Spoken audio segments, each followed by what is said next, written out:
जय हिंद दोस्तों। का यानी कि 19 तारीख को जब यूपीएस गजट नोटिफिकेशन फिर से दिया गया, यानी कि पहले तो 24 तारीख को दिया गया था यूपीएस गजट नोटिफिकेशन, और उसके बाद अभी फिर से 19 मार्च को यूपीएस गजट नोटिफिकेशन दिया गया। उम्मीद है कि आप सभी लोगों ने पढ़ लिया होगा। और उसका जो पीडीएफ है दोस्तों 194 पेज का है, जिसमें से 119 पेज में हिंदी में है और बाकी में इंग्लिश में लिखा हुआ है। जिनको अगर हिंदी में दिक्कत हो, क्योंकि हिंदी का ऐसे शब्द यूज किए गए हैं कि उसको आसानी से आप पढ़ नहीं सकते हैं, और पढ़ भी लेंगे तो समझ नहीं सकते। जहाँ दोस्तों ये देश की सच्चाई है और उस पीडीएफ की खास करके सच्चाई है, तो आप इंग्लिश में पढ़ें। और हमने भी लगभग पढ़ा जहाँ दोस्तों, लेकिन एक बार पढ़ने से आपको समझ में नहीं आएगा, कम से कम 2-3 बार उसे पढ़ेंगे तो समझ में आएगा कि यूपीएस में क्या है। आपको बता दें, जो पहले जो यूपीएस गजट आया था उसी का कट कॉपी पेस्ट किया गया, उसी का विस्तार किया गया है और कुछ चीज़ें ऐड कर दी गई हैं। ये पहले वाला जो यूपीएस गजट नोटिफिकेशन था उसमें पैसा निकासी की बात नहीं था, यानी इसमें आंशिक पैसा आप निकाल सकते हैं। जब आप रिटायरमेंट होने लेंगे तो 60% तक आप अपना कंट्रीब्यूशन का पैसा निकाल सकते हैं यूपीएस में भी। जी हाँ दोस्तों, और आपको बता दें, और जब आप 60% पैसा निकालेंगे तो उसी अनुपात में आपका पेंशन कम हो जाएगा। जी हाँ दोस्तों, तो जिस तरह से आपको बता दें एनपीएस में क्या होता था कि एनपीएस में आप 60% पैसा निकालते थे जब आप रिटायरमेंट होते थे उस समय, बाकी 40% जो पैसा रहता था उसका आपको यूनिटी यानी पेंशन बनता था, यानी यूनिटी प्लान खरीदना पड़ता था, या तो आप खरीदे या फिर सरकार खरीदती थी, और उसी 10-12 तरह के बॉन्ड है वही खरीदता था, उसी से आपका पेंशन बनता था। जी हाँ दोस्तों, लेकिन यहाँ यूपीएस में भी सेम कंडीशन है। इसमें बहुत सारा कॉर्पस बना दिया गया, इंडिविजुअल कॉर्पस है, इसमें पूल कॉर्पस है और इसमें बेंचमार्क कॉर्पस है। जी हाँ दोस्तों, और बेंचमार्क कॉर्पस का एक इसमें फार्मूला लगा दिया है, तो वो फार्मूला काफ़ी कॉम्प्लिकेटेड है, आगे भी हम बताएंगे आने वाला वीडियो में। तो मोटा मोटी जो यूपीएस गजट नोटिफिकेशन इस बार आया है उसमें हम बता देना चाहते हैं कि जिनका 10 साल एनपीएस में नौकरी हो चुका है वो यूपीएस एडॉप्ट अगर कर लेते हैं और अगर रिटायर हो जाते हैं तो उनको सेवानिवृत्त हो जाते हैं, तो उसी समय से उनको पेंशन शुरू हो जाएगा। मिनिमम 10,000 रुपया प्लस उनका डियरनेस अलाउंस। जी हाँ दोस्तों, लेकिन एक चीज़ और बात है कि पैसा बीच में भी आप निकाल सकते हैं, ये यूपीएस में भी आ गया है। आप अपना कंट्रीब्यूशन का लाभ को छोड़कर, जहाँ दोस्तों आप अपना कंट्रीब्यूशन जो 10% कर रहे हैं और सरकार 18.5% करेगी, तो आपका जो 10% कंट्रीब्यूशन जा रहा उसका आप मान लीजिए 1 लाख रुपया जमा होता है आपका कंट्रीब्यूशन में, तो उसका 25% आप निकाल सकते हैं और पूरे सर्विस लाइफ में 3 बार आप पैसा निकाल सकते हैं। तो 25% 1 लाख अगर आपका जमा हुआ 10 साल में या 15 साल, जितना साल हो, 7 साल 8 साल में, तो उसमें आप 25% निकाल सकते हैं, यानी कि 25,000 रुपये निकाल सकते हैं। किसी का 5 लाख जमा हुआ है तो 25% उसका उसी हिसाब से बनेगा, 1.25 लाख रुपया आप निकाल सकते हैं अपना कंट्रीब्यूशन का। जिस तरह से एनपीएस फंड में निकालते हैं उसी तरह से यूपीएस फंड में भी आप निकाल सकते हैं। जी हाँ दोस्तों, और एक चीज़ और बता दें, इसमें भी लॉकिंग पीरियड 3 साल का दिया गया कि कम से कम 3 साल आप लॉक रहेगा आपका वो पैसा, उसके बाद ही आप निकाल पाएंगे। और एक बात और इसमें बताया गया है कि आप अगर एनपीएस में एक बार निकाल लिए हैं तो यूपीएस में 2 बार ही मौका मिलेगा आपको निकालने का, यानी पूरे सर्विस लाइफ में, यानी कह सकते हैं एनपीएस वाला भी काउंट होगा इसमें। और आपको पहले से बता रहे हैं कि जिनका नौकरी, यानी जो लोग सेवानिवृत्त हो चुके हैं और जो रिटायर हो चुके हैं एनपीएस से, उनको काफ़ी कम पेंशन मिल रहा है, वो अगर यूपीएस एडॉप्ट करते हैं तो उनको पेंशन बढ़ जाएगा, लेकिन पैसा जमा करना पड़ेगा। ये बात हम पहले से बता रहे हैं, ये चीज़ इसमें भी डाला गया है। और ऐसा होता कि पेंशन में जो नियम बनाया गया था कि पेंशन डिवाइड बाय 2 जो था, एवरेज करके 12 महीने का 50% एश्योर पेंशन इसमें यूपीएस में दिया जाएगा। इसका जो पे आउट का सिस्टम है वो 300 महीने का फिक्स कर दिया गया। जी हाँ दोस्तों, अगर आप 120 महीने और 300 महीना, 120 महीना से कम आप नौकरी करते हैं तो यूपीएस आपको नहीं दिया जाएगा, और 300 महीना से ज़्यादा नौकरी करते हैं तो उसको 300 महीना ही माना जाएगा। तो वो भी फार्मूला में इनबिल्ट है। और IC/BC जो पहले था उसको इस बार भी वही चीज़ को फिर से ला दिया है कि इंडिविजुअल कॉर्पस में आप कितना जमा करते हैं 25 साल में, और जो BC कॉर्पस बनता है जो सरकार का नियम बनाया है सिग्मा ओ करके, उसमें कितना बनता है। अगर वो दोनों वो भी अगर IC=BC अगर होता तो 1 आ जाएगा। अगर IC आपका ज़्यादा है, इंडिविजुअल कॉर्पस आपका ज़्यादा है, तो आप अपना पैसा निकाल सकते हैं। ये UPS में प्रोविज़न दिया गया है। यानी कुल मिला के कह सकते हैं कि पेंशन आपको बांध दिया गया कि इतना ही पेंशन आपको मिलेगा। 25 साल तक का आप नौकरी करते हैं तो ही आप VRS ले पाएंगे। इसमें ये भी नियम एक डाला गया है UPS गजट नोटिफिकेशन में कि आप 25 साल नौकरी करेंगे तभी आप VRS ले पाएंगे, 20 साल में आप VRS नहीं ले पाएंगे। तो ये बहुत बड़ा दुख की खबर है, क्योंकि पैरामिलिट्री बाई फोर्सेस के लिए खास करके वो 20-25 साल बहुत होता है उनके लिए, 20 साल ही काफ़ी होता है। वो अपने परिवार से दूर नौकरी करते हैं और वो चाहते हैं कि अपना परिवार के साथ जीवन व्यतीत करें, तो 20 साल के बाद वो VRS लेकर घर आ जाते हैं और अपना पेंशन से काम चलाते हैं। तो उनके लिए काफ़ी विषम परिस्थिति है, क्योंकि 25 साल उनको नौकरी करना पड़ेगा, जो कि सरकार ने एक कुठाराघात किया है पैरामिलिट्री बाई फोर्सेस के लिए। और जो सच्चाई है वो तो हम बताते ही हैं अपने चैनल पर, जो इसमें आया है। देखिए, जो UPS गजट नोटिफिकेशन आया है इसमें 50% एश्योर पेंशन की बात कही गई है।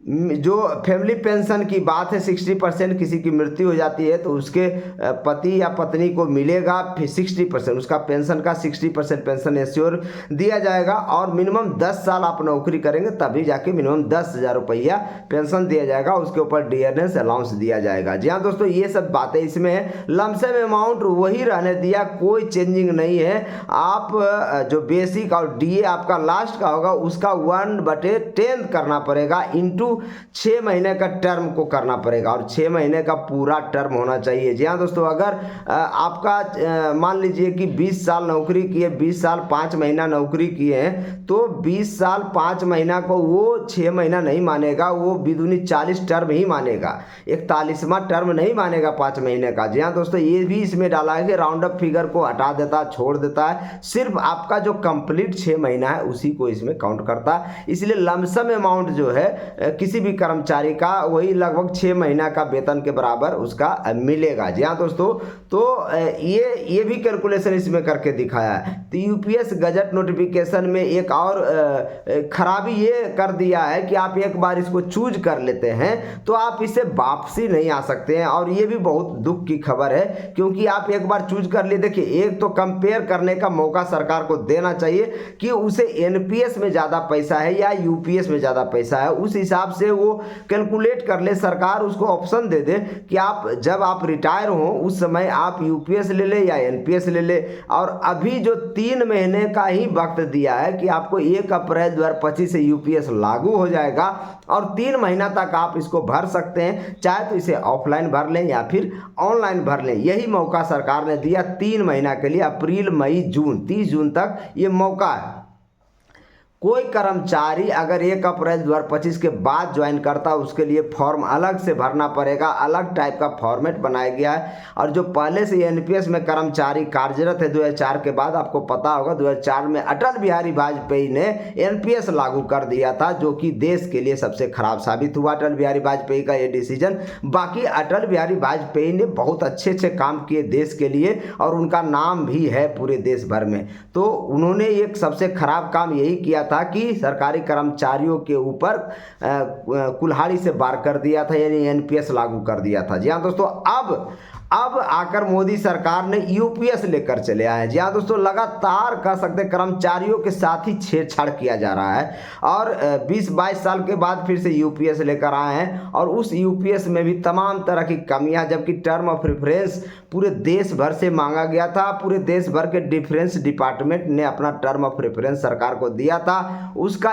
1% भी इम्प्लीमेंटेशन नहीं हुआ। जी हाँ दोस्तों, यानी सरकार क्या चाहती है ये तो आने आने वाला वक्त ही बताएगा, क्योंकि सरकारी कर्मचारी तो सरकार से मांग ही कर सकता है और इसी का मजबूरी का फायदा सरकार लगातार उठा रही है। जी हाँ दोस्तों, बात है कि आप एजिटेशन पर आएंगे तभी जाके कुछ हो सकता, प्रदर्शन करेंगे, सरकार से मांग करेंगे तभी जाके सरकार आपको दूध पिलाएगी। वो सेम कहानी दोहराई जा रही है जो पहले जमाने में होता था कि बच्चा रोता था तो माँ दूध पिलाती थी, सेम कहानी यहाँ पर दोहराया जा रहा है। यानी कि सरकार ने टर्म ऑफ रेफरेंस किसी भी डिपार्टमेंट का नहीं माना है, चाहे तो मिलिट्री डिपार्टमेंट हो, चाहे पोस्टल विभाग हो, चाहे तो रेलवे विभाग हो, चाहे तो जो भी विभाग हो, मिलिट्री जो भी हो, डिफेंस विभाग हो, सबने टर्म ऑफ रेफरेंस सरकार को भेजे थे, पीएफआरडीए को भेजे थे। पीएफआरडीए एक नहीं सुनता किसी का, वो अपना मनमानी कर रहा है। आप देख लीजिए पूरा गजट नोटिफिकेशन, पहला गजट नोटिफिकेशन भी पढ़ लीजिए और इस बार भी पढ़ लीजिए, सिर्फ उसी का डिटेलिफिकेशन कर दिया गया है, प्रोसेस अलग कर दिया, पैसा लेने और देने का कुछ चीज़ें ऐड कर दिया है। 3 महीने का आपके पास वक्त है, जब आप एक बार यूपीएस चूज कर लीजिएगा तो आप उसे निकल नहीं सकते हैं और प्रोटेस्ट नहीं कर सकते। सबसे बड़ी बात फाउंडेशन ये काट दिया गया है कि आप प्रोटेस्ट सरकार के खिलाफ नहीं कर सकते और किसी से कंपेयर आप नहीं कर सकते हैं। जी हाँ दोस्तों, ये भी क्लॉज इसमें लगा दिया गया है, यानी सरकारी कर्मचारियों को बहुत बड़ा रस्सा से गोड़ हाथ मोड़ मार के बांध दिया गया है और जेल में डाल दिया गया है और उसे मुंह में टेप साट दिया गया ताकि वो कुछ बोल नहीं सके। ये कंडीशन कर दिया गया है यूपीएस के अंतर्गत। जी हाँ दोस्तों, तो जो कर्मचारियों का नौकरी लंबा है, जिस कर्मचारियों का नौकरी लंबा है वो एनपीएस में ही रह सकता, क्योंकि एनपीएस में भी कॉर्पस अच्छा खासा बन जाएगा। और एक चीज और डिफरेंस बता देते हैं कि एनपीएस में जो कॉर्पस बनता है 10% आपका बेसिक और डीए कटता है और सरकार 14% जमा करती, टोटल 24% जमा होता। उस 24% का जब आप रिटायर लास्ट में होएंगे तो उसका 60% आप अपने घर ले जा सकते हैं डायरेक्ट। ये सबसे बड़ी अच्छी बात है एनपीएस की, और उसमें 40% का आपका पेंशन बनेगा। लेकिन एक इसमें क्या है, यूपीएस में आप जब कंपेयर करोगे तो इसमें ये है कि आपको पेंशन हर महीने मिलेगी। जी हाँ दोस्तों, जिनको पैसा मैनेजमेंट करने आता है, जिनको पैसा मैनेजमेंट करने आता है वो एनपीएस भी ले सकते हैं, उसमें कोई दो राय नहीं है। और यूपीएस वही लोग ले जिनको हर महीने जिनको जरूरत पड़ेगी पेंशन के रूप में, उनके लिए यूपीएस भी ठीक है। जी हाँ दोस्तों, यानी कह सकते हैं कि टोटल अगर आप एनपीएस यूपीएस में कंपेयर करेंगे तो कहीं न कहीं एनपीएस जीतता है, यूपीएस हारता है। और ओपीएस के साथ जब आप कंपेयर करेंगे तो दोनों कहीं तक दिखाई नहीं देता। ओपीएस के साथ जैसे ही कंपैरिजन आता है, ना एनपीएस टिकता है ना यूपीएस टिकता है, दोनों का कोई वजूद नहीं रहता। और सरकार भी यही चाहती है आप लोगों को पेंशन ना दे, क्योंकि आप देख लीजिए यूपीएस में पे आउट शब्द का यूज किया गया। जी हाँ दोस्तों, जबकि पेंशन का शब्द होना चाहिए, क्योंकि सरकारी कर्मचारी जन मजदूर नहीं है कि काम किया और उसको लात मार के बेलगा दिया। जी हाँ दोस्तों, ये आपका देश की सेवा करता है और इसका प्रतिफल आपको पेंशन के रूप में उसे देना चाहिए। सरकार जो ये चीजें लागू कर रही है वो पूरी तरह से सरासर गलत है, ये खुलकर सभी मीडिया को भी बोलना चाहिए। जी हाँ दोस्तों, और सरकारी कर्मचारी क्या कर सकता, तलवार लेकर तो भांज नहीं सकता है या फिर गोली तो चला नहीं सकता है, तो अपना मुद्दा अपना हक की लड़ाई तो लड़ ही सकता है। जी हाँ दोस्तों, चाहे तो वो घर बैठे लड़े या फिर दिल्ली जाकर युद्ध कर कर लड़े। जी हाँ दोस्तों, दिल्ली जाकर जिस तरह से विजय कुमार बंधु अपना प्रोटेस्ट कर रहे हैं, ओपीएस के लिए लड़ाई लड़ रहे हैं, अगर वो आप कर सकते हैं तो सोने पे सुहागा है, क्योंकि इससे सरकार के पास एक बहुत बड़ा मैसेज जाएगा कि सरकारी कर्मचारी किसी भी हाल में हिलने डोलने वाला नहीं है, ओपीएस ही मांग करता है और करता रहेगा।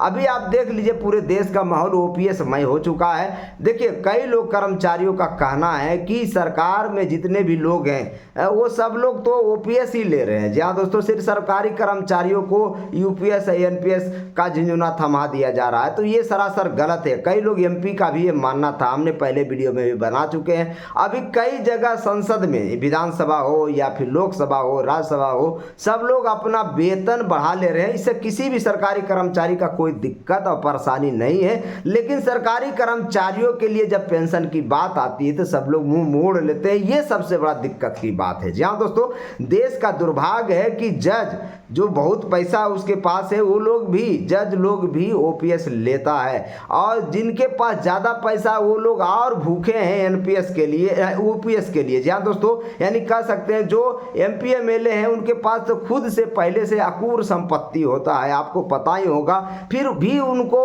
ओपीएस यानी ओल्ड पेंशन स्कीम चाहिए। आप सोच लीजिए कितना बड़ा दुर्भाग्य हमारे देश का। सरकारी कर्मचारी 30 साल, 35 साल, 40 साल नौकरी करते हैं और पेंशन की जरूरत सरकारी कर्मचारियों की है, लेकिन यहाँ मिल रहा है नेता को, यहाँ मिल रहा है जज को। तो ये बहुत बड़ा विरोधाभास है। जी हाँ दोस्तों, एक देश एक विधान होना चाहिए, ये अमित शाह जी भी बोलते हैं। उनका कल का मैसेज आप देख लीजिए, एक देश एक विधान होना चाहिए। और हमारे देश में देखिए, एक देश 6 विधान चल रहा है, 6 तरह का पेंशन सबको दिया जा रहा है। आप सोचिए, तो ये देश फूट डालो शासन करो की नीति नहीं तो क्या है। जी हाँ दोस्तों, देश को कमजोर करने की नीति नहीं तो क्या है। ये यूपीएस लेकर आए हैं। आपको क्या लगता है कि यूपीएस सब लोग चूज कर लेगा? ऐसा नहीं है। जी हाँ दोस्तों, देश में 3 तरह के लोग हो जाएंगे। एक तो ओपीएस वाले रह जाएंगे, एक एनपीएस वाले रह जाएंगे और एक यूपीएस वाले रह जाएंगे। यानी जो कैटेगरी है वो 3 भाग में बट जाएगी। जी हाँ दोस्तों, तो ये आप सोचिए कितनी विषम परिस्थिति है सरकारी कर्मचारियों की। सेम वर्क सेम काम, देश की सेवा करना, और रिजल्ट 3 तरह के मिलेंगे। यहाँ पर 1 पेंशन 1 नेशन ओरोप आपको पता ही होगा, वो सेना के लिए अलग मिलता है। तो सबके लिए अलग अलग प्रोविज़न बनाने की क्या ज़रूरत है। सरकार से डिमांड करते हैं कि आप सबके लिए ओपीएस बहाल कर दीजिए, उससे सारा झंझट ही सबको ख़त्म हो जाएगा। किसी तरह का प्रोटेस्ट ही नहीं रहेगा और किसी तरह का आपके खिलाफ जो प्रदर्शन लोग करते हैं वो समाप्त हो जाएगा पूरी तरीके से। तो सरकार भी ये नहीं चाहती है कि शांति से रहें, वो लोग भी हलचल में रहना चाहती है। ऐसा उम्मीद यही यूपीएस लाकर तो यही साबित कर रहे हैं ये लोग, क्योंकि टर्म ऑफ रेफरेंस जितने मांगे गए वो आप देख लीजिए, उसका 1% भी इम्प्लीमेंटेशन नहीं हुआ है इस यूपीएस गजट नोटिफिकेशन में। और समय काफ़ी कम है, 22 मार्च आज हो जा रहा है। 22 मार्च होने के बाद सीधे अप्रैल आ जाएगा, 1 अप्रैल आ जाएगा और यूपीएस लागू हो जाएगा। तो सोचिए कितनी बड़ी विडंबना। सरकारी कर्मचारी ऊहापोह की स्थिति में, काफ़ी आक्रोश है यूपीएस एनपीएस के खिलाफ। तो ऐसा सरकार ना करे। सरकार को चाहिए ओपीएस सभी के लिए बहाल कर दे। आपको पता ही होगा देश भर में बेरोजगारी की जो दर कितनी है और कितने लोग नौकरी करते हैं। 1% लोग नौकरी मात्र कर रहे हैं। 140 करोड़ के देश में 1% के पास भी नौकरी है, 1% के पास भी नौकरी नहीं है। आप उसे भी पेंशन नहीं दे पा रहे हैं, तो आप किस बेस पे कहते हैं कि हम आर्थिक महाशक्ति बनने जा रहे हैं। जहाँ दोस्तों ये विरोधाभास है। आप 2 तरह के बातें नहीं कर सकते। आप अपने ट्रैक पर चलें और सरकारी कर्मचारियों के लिए ओपीएस बहाल कर दें। फिलहाल यही सब कुछ था इस गजट नोटिफिकेशन में। आपको कैसा लगा है वीडियो, कमेंट में ज़रूर बताना, लाइक करना, शेयर करना और सब्सक्राइब जरूर करना, क्योंकि ओपीएस की आवाज़ है द रियल फैक्ट्स। हम आपका मुद्दा हमेशा उठाते रहे हैं, आज भी उठाएंगे, कल भी उठाएंगे, जब तक रहेंगे ज़िंदगी में, जब तक हम उठाते रहेंगे। जय हिंद, जय भारत।